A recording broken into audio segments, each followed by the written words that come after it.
అన్ని చోట్ల దొంగలు పెరిగిపోతున్నారు ఈ మధ్యకాలంలో. దొంగతనాలు ఎలా చేస్తున్నారో తెలుసా? ఇంట్లో దొంగతనం చేస్తున్నప్పుడు పిల్లల స్కూల్ బ్యాగులు కూడా ఎత్తుకుపోతున్నారు ఎత్తుకుపోయేటప్పుడు. మరి వాళ్ళకేం పుట్టిందో? అంతేకాకుండా ఒక్కొక్క పేజీ తడిమి శుభ్రంగా చూస్తున్నారు. పిల్లలు ఏమైనా డబ్బులు పెట్టుకున్నారా? లేకపోతే పేరెంట్సే వెళ్తే ఒక బ్యాగ్ అక్కడ పడేసి ఒక్కొక్క హారం, ఒక్కొక్క నెక్లెస్ దాంట్లో పెట్టుకుని ఎవడికో దొరికినట్టున్నాయి. ఆ పిల్లల బ్యాగులు అయితే ఎవడు చెక్ చేయడు కదా, బ్యాగులు చూసి వస్తాడు వెళ్ళిపోతాడని. మొన్న ఎవరింట్లోనే దొంగలు పడ్డప్పుడు బ్యాగ్ మొత్తం తెరిచి ఒక్కొక్క పేజీ కూడా తీసి ప్రతి పేజీ, ప్రతి పుస్తకం, ప్రతి నోట్బుక్ తడిమి చూసట. అంతేకాకుండా ఒక గుళ్ళో పడి నిన్న వెంకటేశ్వర స్వామి గుళ్ళో అమ్మవారి మెడలో 2 కాసుల మంగళసూత్రాలు ఎత్తుకుపోయారు. ఒక హాస్టల్లో పడ్డారు, ఒక ఇంట్లో పడ్డారు. ఇంట్లో పిల్లలకు అక్కడ పెట్టున్న స్కూల్ బ్యాగులు ఎత్తుకుపోయారు. తాగుడికి అలవాటు పడిపోయి తాగుడికి బానిసైపోయి ఇష్టారాజ్యంగా ఇష్టం వచ్చినట్టుగా ప్రవర్తిస్తున్నారు దొంగలు. ఏది పట్టుకుపోవాలో కూడా తెలియట్లే వాళ్ళకి. ఇష్టారాజ్యంగా ఉంది వాళ్ళ పని. దేవుడు కూడానండి వాళ్ళకి ఎప్పుడో వాడికి ఆయువు మూడుతుంది అప్పుడు చస్తాడని కాకుండా గుడిలోకి వెళ్ళి టచ్ చేయంగాని గుడి తలుపులు వాడి దొంగ అని తెలియగానే చచ్చిపోవాలి వాడు అక్కడ.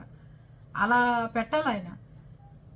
అంతేగాని వాడు ఎప్పుడో కాదు, అరే వీడి రక్తంగా చచ్చాడు, వీడు ఇంకోసారి ఈ పని చేయకూడదు, దొంగతనానికి వెళ్ళకూడదు అని చెప్పి కొన్ని తెలిసిపోవాలి వెంటనే.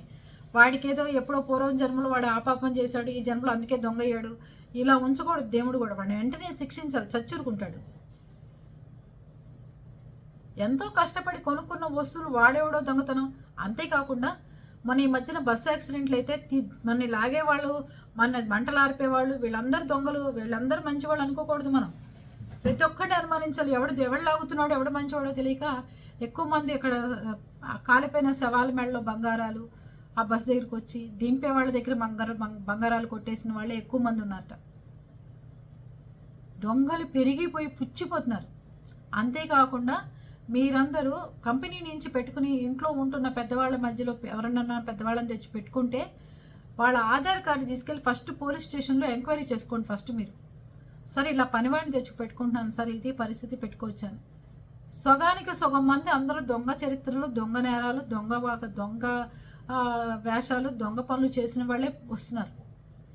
అందరూ తాగుడికి బానిస అయిపోయి ఎట్లా లేదన్నా ఎవరి దగ్గరైనా కొట్టేద్దామా, అప్పటికి వెళ్ళిపోయి తాగేద్దామా, వచ్చేద్దామా, ఎక్కడైనా కొట్టేద్దామా, ఏదైనా చేసేద్దామా, అంత నేర చరిత్రలు, దొంగతనాలు ఎక్కువ మంది వీళ్ళే వస్తున్నారు.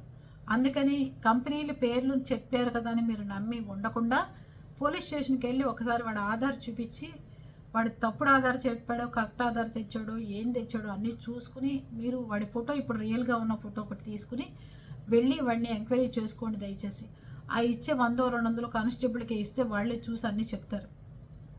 అంతేగాని ఈ రకంగా దొంగతనాలు, ఈ రకంగా బ్యాగులు ఎత్తుకుపోయి పిల్లలు స్కూల్ బ్యాగులు ఎత్తుకుపోతే ఎప్పటికి రాసుకోవాలి పాపం వాళ్ళు హోంవర్కులు.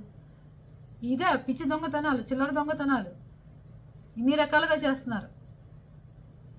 ఇళ్లల్లో ఉన్నవాడు డబ్బులు ఎత్తుకుపోవడం, ఇళ్లలో ఉన్న వాళ్ళకి ఏదైనా ప్రమాదం జరిగినప్పుడు వాడు పనివాడిని లోపలికి రారా కొంచెం ఇవి సర్ది పెట్టి అంటే అక్కడున్న డబ్బులు ఇక్కడున్న బంగారం లేపేయడం, ఇవన్నీ సర్వసాధారణంగా జరిగిపోతున్నాయి. ఇవన్నీ చిన్న విషయాలని మనం అనుకుంటున్నాం. సగానికి సగం మంది మనం ఒక 100 మందిలో కనీసం 60-70 మంది దొంగలే ఉంటున్నారు దాంట్లో. అర్థం చేసుకోండి. వచ్చేవాళ్ళు ఎవరు, ఎలాంటి వాళ్ళు, ఎలా ఉన్నారు, ఏంటి అని పెట్టుకునేటప్పుడు ఆలోచించుకుని పెట్టుకోండి. దొంగతనాలు పిచ్చి రేగిపోయి ఉంటున్నాయి. పైగా రాళ్ళు తెచ్చుకుంటున్నారు మొహాలు పగిలేటి కొట్టడానికి తలుపులు తీసినప్పుడు. ఎన్నో రకాలుగా ఉన్నాయి. గ్రూప్ కాల్ పెట్టుకోండి చుట్టుపక్కల ఉన్న వాళ్ళని. ఒకడికి ఫోన్ చేస్తే 10 మంది లేచే విధంగా ఒకటి నెంబరే పెట్టుకుంటే వాళ్ళు లేవలేదో ఇలా సైలెంట్లో పెట్టుకుని నిద్రపోయే వాళ్ళు ఎక్కువ మంది ఉంటారు.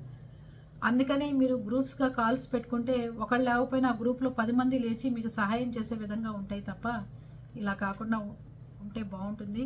దొంగతనాలు మరీ దారుణంగా ఉంటాయి. చూసుకుని చేసుకోండి. ఏం చేసినా ఎట్లా పెట్టుకోవాలన్నా మనుషుల్ని ఆధార్ కార్డుని తీసుకెళ్ళి పోలీస్ స్టేషన్లో చూపించండి. ఓకేనా?